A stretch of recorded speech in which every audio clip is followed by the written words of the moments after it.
ایوب خان نے کہا، پھر اس کے بعد جناب کئی دفعہ مطلب ضیاء الحق صاحب نے کرکٹ ڈپلومیسی شروع کی اور کہا کہ we must come closer because we have the same political economic scenario, وہ بھی ہوا۔ پرویز مشرف صاحب نے واجپئی کے ساتھ 2004 میں سارک کانفرنس کے دوران یہ کہا کہ we must build the confidence and we must see کہ Indian Pakistan should resolve their disputes through peaceful means.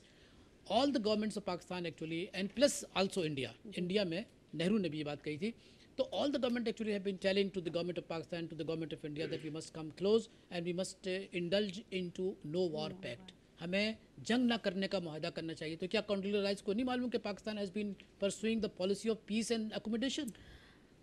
صاحب ایسے کیسے ممکن ہے کہ وہ لوگ جو دنیا پہ نظر رکھے ہوئے ہیں، ایک بٹن کے ساتھ وہ پوری دنیا سے رابطے میں ہیں، ان کو نہیں معلوم ہوگا؟ لیکن میرا جہاں تک خیال ہے، دیکھیں ایک معاف کیجیے، ان کو بہت سے ہندوستان کی قیادت کے جو نام ہے نا ان کا پروننسیشن بھی نہیں آتا ان کو، معاف کیجیے، پروننسیشن ہو سکتا نہ آتا ہو، لیکن ان کو وہ ساری باتیں آتی ہیں کون کہاں کیا کر رہا ہے اور کون کیا کرنے والا ہے اور کون کیا کر لے گا، اس کے اوپر تو ان کی نظر رہتی ہے۔ یہ جو آپ ابھی بات کہہ رہے ہیں نا کہ نو وار پیکٹ کی، نو وار پیکٹ کی بات کر رہے ہیں، اس میں جیسے جو کالونیل جو ایک انٹرسٹ تھا نا کہ ڈیوائڈ اینڈ رول کا،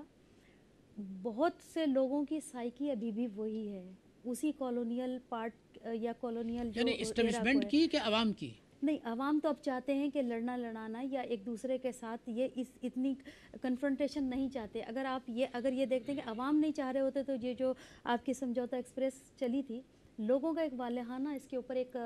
جانے کا اور آنے کا انداز تھا کہ لوگ آنا بھی چاہتے تھے اور جانا بھی چاہتے تھے، اور اتنے لوگ اتنے دنوں سے جو ہم ایک وار کی کیفیت کے اندر تھے کہ ہمارے یہاں سے وہاں جانا یہاں آنا مشکل ہوتا تھا، لوگوں نے اس پر خوشی کا اظہار کیا۔ عوام تو فرسٹریشن سے نکلنا چاہتی ہے،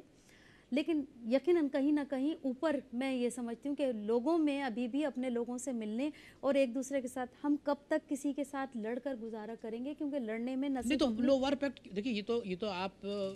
بچوں کو بھی بتا سکتی ہیں جی کہ مطلب یہ کہ جنگ جو ہے تباہ کور ہوتی ہے، بربادی ہوتی ہے۔ میں آپ سے یہ پوچھتا ہوں کہ جب نو وار پیکٹ کی باتیں کی، کرکٹ ڈپلومیسی ہوئی، پھر 2004 میں واجپئی کے مابین ایک سمجھوتا ہوا، تو کیوں ہندوستان نے، چلیے ہندوستان کو تھوڑی دیر کے لیے ایک بڑا بھائی تصور کر لیں، کیوں نہیں وہ سائن کرتے کہ آئندہ ہندوستان پاکستان کے درمیان کوئی ایسی بات چیت نہیں ہوگی جو جنگ کا باعث بنے؟ یہ حقیقت بات ہے کہ ہم نے ہر طرح سے کوشش کر کے دیکھی ہے، ابھی لیٹسٹ جو آپ کوششیں بتا رہے ہیں کہ ہم نے